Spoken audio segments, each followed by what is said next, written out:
ലോകാരോഗ്യ സംഘടനയിൽ നിന്ന് പിന്മാറാനായിട്ടുള്ള അമേരിക്കൻ പ്രസിഡന്റ് ട്രംപിൻ്റെ തീരുമാനം വളരെ നിർഭാഗ്യകരമാണ്. കഴിഞ്ഞ കുറേ വർഷങ്ങളായിട്ട് WHO ഉണ്ടാക്കിയ നേട്ടങ്ങളുടെ ഫലം അനുഭവിക്കുന്നവരാണ് നമ്മൾ. ഒരു വർഷത്തെ ലോകാരോഗ്യ സംഘടനയുടെ ബജറ്റ് എന്ന് പറയുന്നത് ഏതാണ്ട് 3 ബില്യണാണ്. അപ്പോൾ അതിൻ്റെ 20% ലോകാരോഗ്യ സംഘടനയ്ക്ക് കൊടുക്കുന്നത് അമേരിക്ക. ഇതിനകത്ത് പറ്റുന്നൊരു പ്രശ്നം എന്ന് പറഞ്ഞാൽ അമേരിക്ക അതൊരു സേവനമായിട്ട് മാത്രമല്ല, അവർക്ക് അതിനകത്ത് ഒരുപാട് ഗെയിനുണ്ട്, ഒരുപാട് നേട്ടങ്ങളുണ്ട്. US-ൽ 2ാം തവണ പ്രസിഡന്റായി തിരഞ്ഞെടുക്കപ്പെട്ടതിന് പിന്നാലെ പണി തുടങ്ങിയിരിക്കുകയാണ് ഡൊണാൾഡ് ട്രംപ്.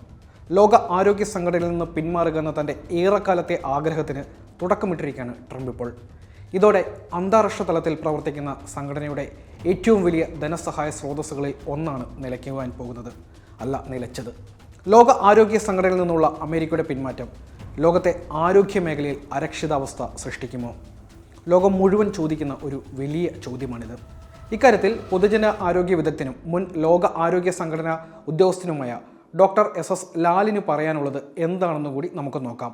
ലോകാരോഗ്യ സംഘടനയിൽ നിന്ന് പിന്മാറാനായിട്ടുള്ള അമേരിക്കൻ പ്രസിഡന്റ് ട്രംപിൻ്റെ തീരുമാനം വളരെ നിർഭാഗ്യകരമാണ്. ഇപ്പോൾ ട്രംപും ഒരുപക്ഷെ അദ്ദേഹത്തെ പിന്തുണയ്ക്കുന്നവരൊക്കെ മനസ്സിലാക്കുന്നത് ഈ ലോകാരോഗ്യ സംഘടനയിൽ നിന്ന് പിന്മാറുമ്പോൾ അതുവഴി ലാഭിക്കുന്ന പണം അത് അമേരിക്കയുടെ കാര്യങ്ങൾക്കായിട്ട് ഉപയോഗിക്കാവുന്നതാണ്. അതായിരിക്കണം ഒരു പ്രഥമ യുക്തി. അല്ലാതെ ഇപ്പോൾ ചൈനയുടെ കാര്യത്തിൽ WHO ഇടപെട്ടില്ല, ഇത്തരം അല്ലെങ്കിൽ കോവിഡിൻ്റെ കാര്യത്തിൽ ചെയ്ത് ശരിയായില്ല, ഇത്തരം ചെറിയ കാര്യങ്ങൾ പറഞ്ഞിട്ടാണ് അത് ചെയ്യുന്നതെന്ന് തോന്നുന്നില്ല. അപ്പോൾ ഇതിനകത്ത് പറ്റുന്നൊരു പ്രശ്നം എന്ന് പറഞ്ഞാൽ ഇപ്പോൾ ലോകാരോഗ്യ സംഘടന ലോകത്ത് ഒരുപാട് നല്ല കാര്യങ്ങൾ ചെയ്യുന്നുണ്ട്. ഇപ്പോൾ 1948 സ്ഥാപിതമായത് മുതൽ ലോകത്ത് പ്രത്യേകിച്ച് സാംക്രമിക രോഗങ്ങൾ പടരുന്നത് തടയുന്ന കാര്യത്തിലൊക്കെ ഒരുപാട് കാര്യങ്ങൾ ചെയ്തിട്ടുണ്ട്. 1980 നമ്മുടെ വസൂരി രോഗം ലോകത്ത് നിന്ന് തന്നെ നിർമ്മാർജ്ജനം ചെയ്യാൻ അതിന് നേതൃത്വം കൊടുത്തത് ലോകാരോഗ്യ സംഘടനയാണ്. ലക്ഷക്കണക്കിന് മനുഷ്യരെ കൊന്നിരുന്ന രോഗമാണ്. ഇപ്പോൾ അതുപോലെ പോളിയോ രോഗം അത് നിർമ്മാർജ്ജനത്തിൻ്റെ ഏതാണ്ട് വക്കിലെത്തിക്കൊണ്ടിരിക്കുകയാണ്. ഇതുകൂടാതെ സാഴ്സ് രോഗം വന്നാലും കോവിഡ് രോഗം വന്നാലും ഏത് അസുഖം വന്നാലും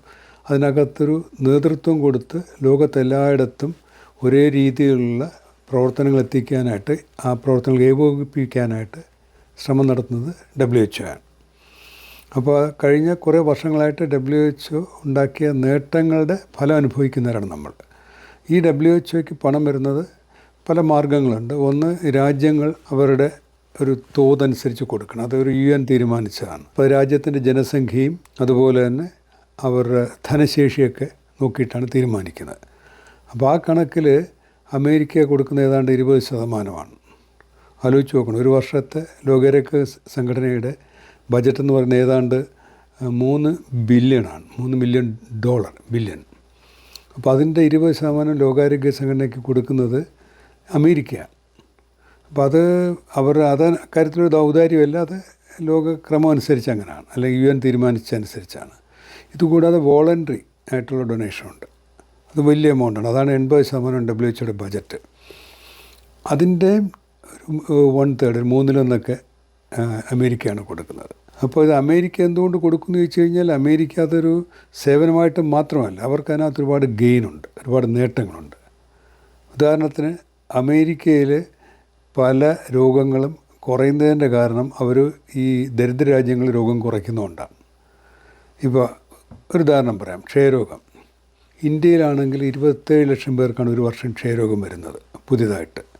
അമേരിക്കയിൽ അത് 8,000 അതിനടുപ്പിച്ചേ ഉള്ളൂ. പക്ഷേ ഈ 8,000 പേര് തന്നെ മറ്റ് പല രാജ്യങ്ങളിൽ നിന്ന് വരുന്നവരാണ്, ദരിദ്ര രാജ്യങ്ങളിൽ നിന്ന് വരുന്നവരാണ്.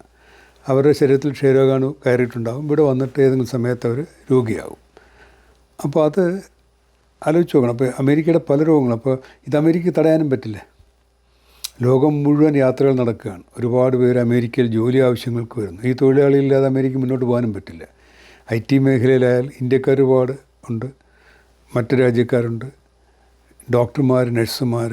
ഇതിലൊക്കെ അമേരിക്കക്കാർ കൂടാതെ നല്ലൊരു ശതമാനം പേര് ഇന്ത്യ, ചൈന, വിയറ്റ്നാം എന്നുണ്ട്, ഒരുപാട് രാജ്യങ്ങളിൽ നിന്നുണ്ട്, ആഫ്രിക്കൻ രാജ്യങ്ങളിൽ നിന്നുണ്ട്.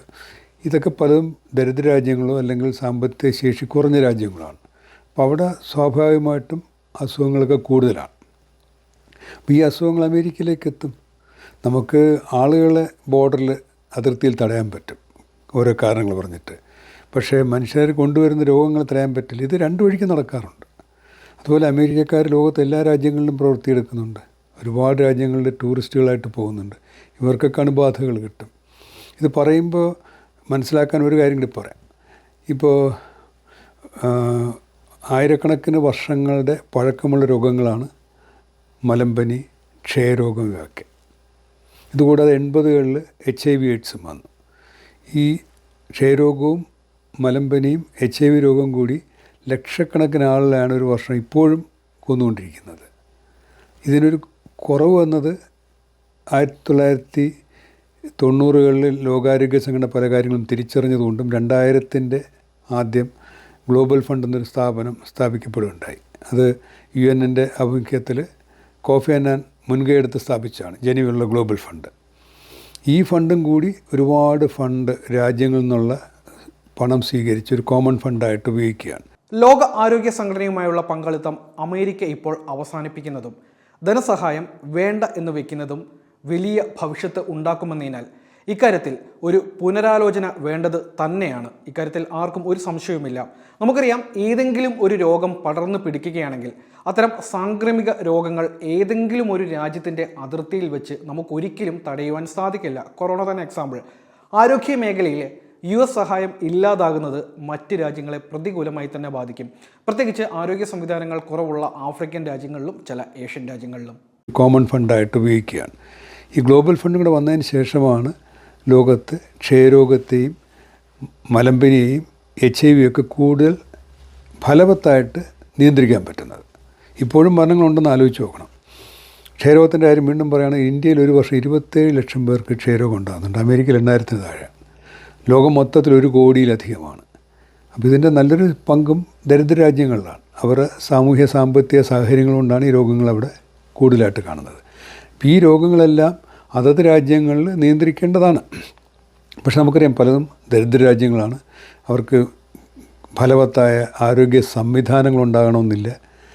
ആവശ്യത്തിന് ഡോക്ടർമാരും ഇതര ആരോഗ്യ പ്രവർത്തകരും ഉണ്ടാകണമെന്നില്ല.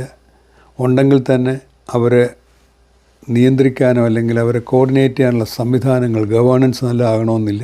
ഒരുപാട് പ്രശ്നങ്ങളുണ്ട്. പിന്നെ പലരും ദരിദ്ര രാജ്യങ്ങളുടെയും പ്രയോറിറ്റി മറ്റ് പലതിലുമായിരിക്കും.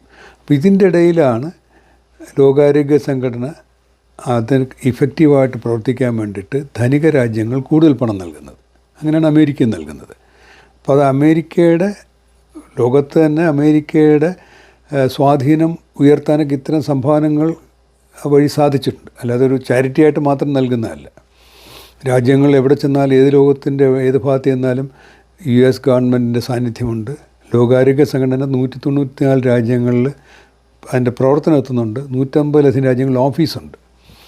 അപ്പോൾ ഇവിടെയൊക്കെ നടക്കുന്ന പ്രവർത്തനങ്ങൾ കൊണ്ടാണ് ഒരുപാട് രാജ്യങ്ങൾ അവർ രോഗങ്ങൾക്ക് അടിമപ്പെട്ട് ജനങ്ങൾ വലയുന്നത് അല്ലെങ്കിൽ ദുരിതമനുഭവിക്കുന്നത് കുറയ്ക്കാൻ കഴിയുന്നത്. അപ്പോൾ ഇതിനകത്ത് ലോകാരോഗ്യ സംഘടനയിലൂടെ അമേരിക്ക ഉൾപ്പെടെ ഉള്ള ധനിക രാജ്യങ്ങൾ ചെയ്തിരുന്നത് വലിയൊരു കാര്യം തന്നെയാണ്.